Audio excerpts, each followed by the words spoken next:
Hello everyone. Now I'm going to discuss one more question. Mrs. Dalmia Textile Mills purchased machinery on April 1st, 2016 for rupees 2 lakh on credit from Messrs. Ahuja and Sons and spent rupees 10,000 for its installation. Depreciation is provided at the rate 10% per annum on written down values basis. Prepare machinery account for the first 3 years. Books are closed on March 31 every year.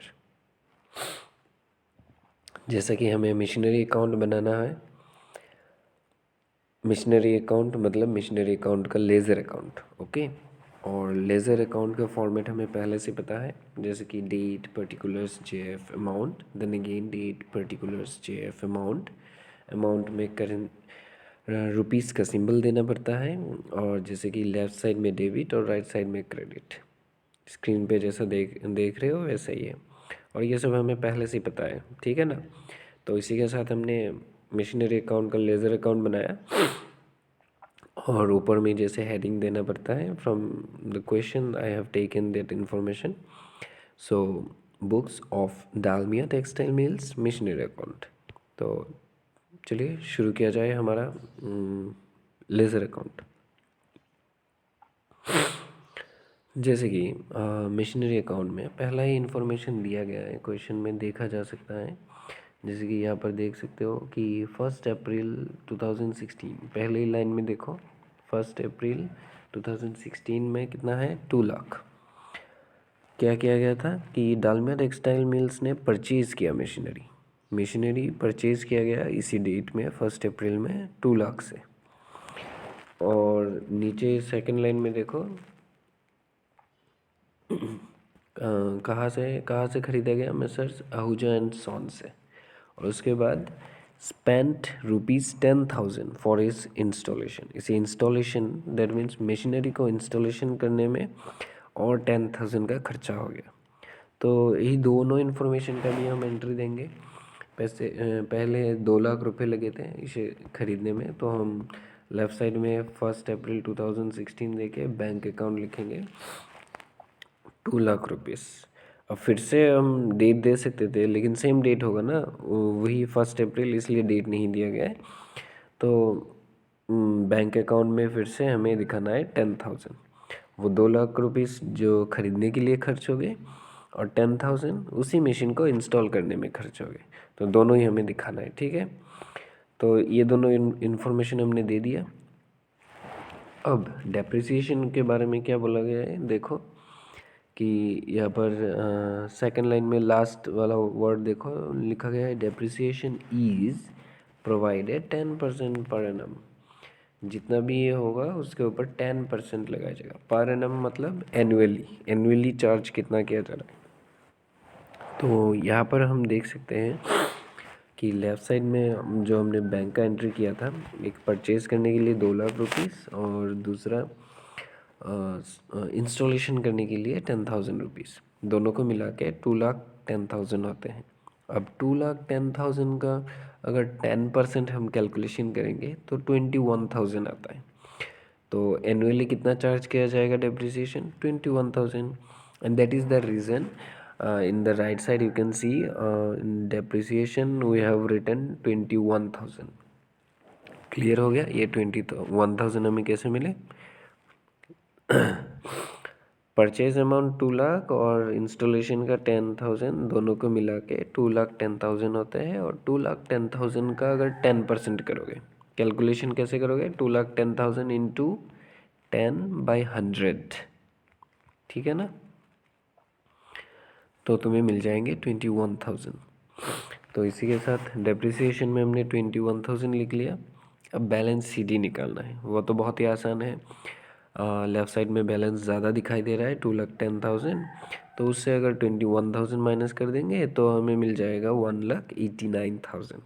और depreciation हम सब समय साल के आखिर में करते हैं, तो इसीलिए डेट दिया गया था 31 मार्च 2017। और बैलेंस सीडी भी हम लास्ट डेट पे अगर निकालते हैं तो इसका डेट भी सेम है, इसलिए दो बार नहीं लिखा गया। क्लियर है ना? तो इसी के साथ दोनों ही साइड में हमें 2,10,000 मिल गए, सो हमने डबल लाइन से क्लोज कर दिया। अब देखो बोला गया है कि क्वेश्चन में prepare machinery account for the first 3 years. 3 years तक हमें कैलकुलेशन करना है। तो हमने एक साल तो कैलकुलेशन कर लिया, 1 अप्रैल 2016 से लेके 31 मार्च 2017। अब हम नेक्स्ट ईयर का भी कैलकुलेशन करेंगे। तो नेक्स्ट ईयर में हमारा बैलेंस बीडी बच जाता है, जो बैलेंस सीडी होगा उसी को ही same to same balance BD. अगर बैलेंस सीडी राइट साइड में आता है तो बीडी को लेफ़्ट साइड में ले जाना है, ठीक है। तो इसलिए हम लेफ़्ट साइड में साल का जो शुरुआत डेट है, स्टार्टिंग डेट 1 अप्रैल 2017, बैलेंस बीडी हमने सेम अमाउंट लिखा जो कि सीडी में था 1,89,000। अब साल के आखिरी डेट क्या होंगे? ऑब्वियसली 31 मार्च 2018। सो यहाँ पर भी हमने डेप्रिसिएशन अकाउंट ओपन किया और वही पुराना रूल 10% ही करना है ना। तो इस बार हमारे पास बैलेंस है 1,89,000, बैलेंस बीडी में जो हमने लिखा, तो उसका 10% करेंगे। तो वही नंबर इंटू 10 डिवाइडेड बाई 100, तो हमें आंसर मिल जाएंगे 18,900।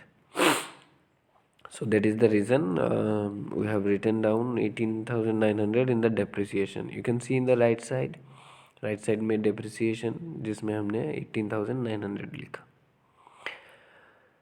तो ये साल का आखिरी डेट है और इसी डेट पे हम बैलेंस सीडी भी लिखते हैं। सो डेट दो बार नहीं लिखा गया, बैलेंस सीडी लिख लिया गया। और सेम बैलेंसिंग फिगर निकालने का पुराना टेक्निक, लेफ़्ट साइड में हमारा बड़ा अमाउंट है 1,89,000, उससे हम राइट साइड का 18,900 माइनस कर देंगे तो बैलेंस बच जाएगा 1,70,100। और इसी के साथ दोनों ही साइड में 1,89,000 हो जाता है और हम दोनों ही साइड को डबल लाइन से क्लोज कर देंगे। ये हमने सेकेंड ईयर भी कैलकुलेशन कर लिया। अब हम थर्ड ईयर कैलकुलेशन करेंगे, इसलिए नेक्स्ट ईयर में जाना पड़ेगा। जैसे कि लास्ट डेट यहाँ पर हमने 31 मार्च 2018 दिया है, तो इस बार होगा 1 अप्रैल 2018। तो हमने दे दिया। Balance CD right credit side में आया था, तो बैलेंस बीडी को हम डेबिट साइड में लिखेंगे, सेम अमाउंट 1,70,100। नेक्स्ट इसी साल का आखिरी डेट होगा 31 मार्च 2019 और डेप्रिसिएशन अकाउंट में हम बैलेंस निकालने के लिए बीडी का जो बैलेंस है उसका 10% निकालेंगे। तो 1,70,100 इंटू 10% मीन्स इंटू 10/100, तो हमें आंसर मिल जाएंगे 17,010। सो इसी के साथ हमने डेप्रिसिएशन में 17,010 लिख लिया। अब बैलेंस निकालने का सेम टेक्निक, बैलेंस बीडी में है 1,70,100, उससे 17,010 सब्ट्रैक्ट करना है। सो उसके बाद हमें आंसर मिल जाएंगे 1,53,090, जो कि हमारा बैलेंस फिगर है। तो उसको हमने बैलेंस सीडी में लिख दिया और इसी के साथ दोनों ही साइड में 1,70,100 होता है। सो हमने डबल लाइन से क्लोज कर दिया।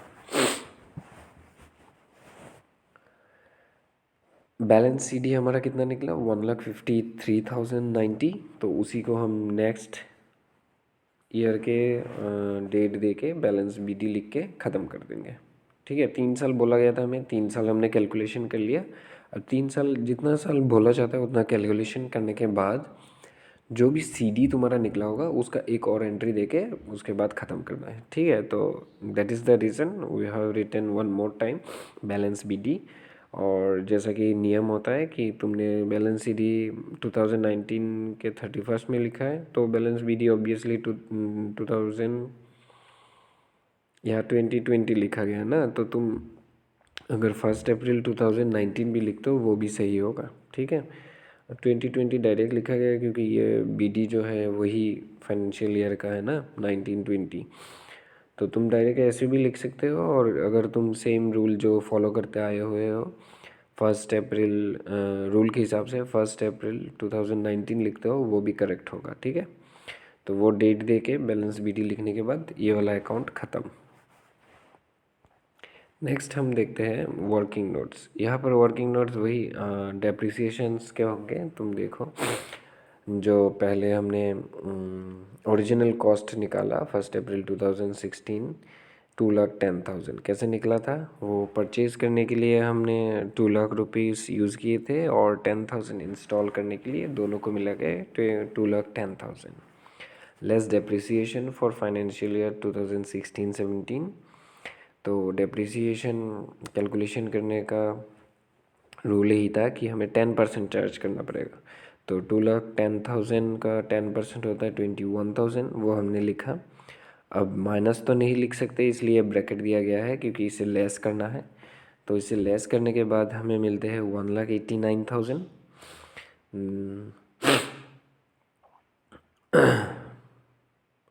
देन अगेन हमें लेस करना पड़ता है नेक्स्ट फाइनेंशियल ईयर में, तो फिर से इसका 10%, तो 18,900 ये भी हमने लेस कर दिया। 1,70,100 मिल गया इस बार। देन अगेन 10% लेस करना है, तो इसका 10% होता है 17,010। तो ये हमने लेस कर दिया और फाइनली हमें मिल गया वैल्यू 1,53,090। तो इसी के साथ ये डेप्रिसिएशन भी कैलकुलेशन ख़त्म होता है और इसी के साथ इस क्वेश्चन का डिस्कशन भी ख़त्म होता है।